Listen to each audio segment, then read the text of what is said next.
Assalamualaikum warahmatullahi wabarakatuh. Perkenalkan, nama saya Kurnia. Saya dari mahasiswa Stikes Mandala Waluya Kendari dengan peminatan promosi kesehatan. Saya akan mempresentasikan makalah tentang promosi kesehatan pada tingkat promotif, preventif, kuratif, dan rehabilitatif pada masalah COVID-19. Virus corona atau COVID-19 adalah penyakit menular yang disebabkan oleh jenis coronavirus yang baru ditemukan. Ini merupakan virus baru dan penyakit yang sebelumnya tidak dikenal sebelum terjadi wabah di Wuhan, Tiongkok bulan Desember 2019. Secara umum, ada 3 gejala umum yang bisa menandakan seseorang terinfeksi virus corona, yaitu yang pertama, demam, suhu tubuh di atas 38 derajat Celcius. Yang kedua, batuk kering. Yang ketiga, sesak napas. Seseorang dapat tertular COVID-19 melalui berbagai cara, yaitu yang pertama, tidak sengaja menghirup percikan ludah yang keluar saat penderita COVID-19 batuk atau bersin. Yang kedua, memegang mulut atau hidung tanpa mencuci tangan terlebih dahulu setelah menyentuh benda yang terkena cipratan ludah penderita COVID-19. Yang ketiga, kontak jarak dekat dengan penderita COVID-19. Diagnosis virus corona atau COVID-19. Dokter akan melakukan beberapa pemeriksaan berikut. Yang pertama, rapid test untuk mendeteksi antibodi yang diproduksi oleh tubuh untuk melawan virus corona. Yang kedua, swab test atau tes PCR untuk mendeteksi virus corona di dalam dahak. Yang ketiga, CT scan atau ronsen dada untuk mendeteksi infiltrat atau cairan di paru-paru.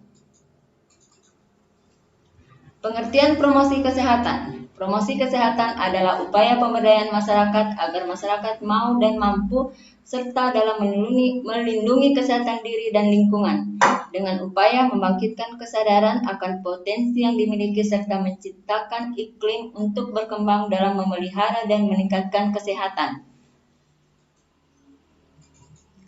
Promosi kesehatan pada tingkat promotif pada masalah COVID-19. Penyampaian informasi mengenai virus corona dan pencegahannya oleh seluruh petugas Pronkes di setiap wilayah kerja masing-masing. Puskesmas yang ada penyampaian informasi dilakukan setiap kegiatan yang melibatkan kehadiran masyarakat seperti di posyandu, di sekolah-sekolah, kunjungan rumah ke rumah, melalui metode penyuluhan atau konseling dan penyebaran brosur yang berisi tentang pencegahan penyebaran virus corona. Promosi kesehatan pada tingkat preventif pada masalah COVID-19. Sampai saat ini belum ada vaksin untuk mencegah infeksi virus corona atau COVID-19. Oleh sebab itu, cara pencegahan yang terbaik adalah dengan menghindari faktor-faktor yang bisa menyebabkan Anda terinfeksi virus ini, yaitu yang pertama, terapkan physical distancing. 2. Gunakan masker saat beraktivitas di tempat umum atau keramaian. Ketiga, rutin mencuci tangan dengan air dan sabun. 4. Jangan menyentuh mata, mulut, dan hidung sebelum mencuci tangan. Yang kelima, tingkatkan daya tahan tubuh dengan pola hidup sehat. Yang keenam, hindari kontak dengan penderita COVID-19. Yang ketujuh, tutup mulut dan hidung dengan tisu saat batuk atau bersin. Yang kedelapan, jaga kebersihan benda yang sering disentuh dan kebersihan lingkungan termasuk kebersihan rumah. Promosi kesehatan pada tingkat kuratif pada masalah COVID-19. Untuk yang diduga terkena COVID-19 atau termasuk kategori ODP, orang dalam pemantauan, maupun PDP, pasien dalam pengawasan, ada beberapa langkah yang dilakukan agar virus corona tidak menular ke orang lain, yaitu lakukan isolasi mandiri. Jangan keluar rumah kecuali untuk mendapatkan pengobatan. Bila ingin ke rumah sakit saat gejala bertambah berat, sebaiknya hubungi dulu pihak rumah sakit untuk menjemput. Selanjutnya, larang orang lain untuk mengunjungi atau menjenguk Anda sampai Anda benar-benar sembuh. Selanjutnya, sebisa mungkin jangan melakukan pertemuan dengan orang yang sedang sakit. Hindari berbagai penggunaan alat makan dan minum, alat mandi, serta perlengkapan tidur dengan orang lain. Pakai masker dan sarung tangan bila sedang berada di tempat umum atau sedang bersama orang lain. Gunakan tisu untuk menutup mulut dan hidung bila batuk atau bersin, lalu segera buang tisu ke tempat sampah.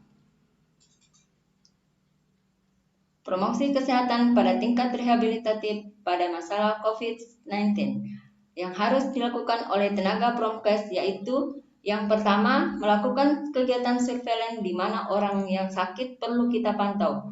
Yang kedua, karantina, yaitu pembatasan wilayah yang di dalamnya ada penderita COVID-19 agar tidak keluar ke wilayah lain yang menyebabkan penularan. Demikian penyampaian materi dari saya, kiranya bermanfaat bagi kita semua. Tetap mengikuti anjuran pemerintah dan semoga wabah ini cepat berakhir. Sekian dan terima kasih. Assalamualaikum warahmatullahi wabarakatuh.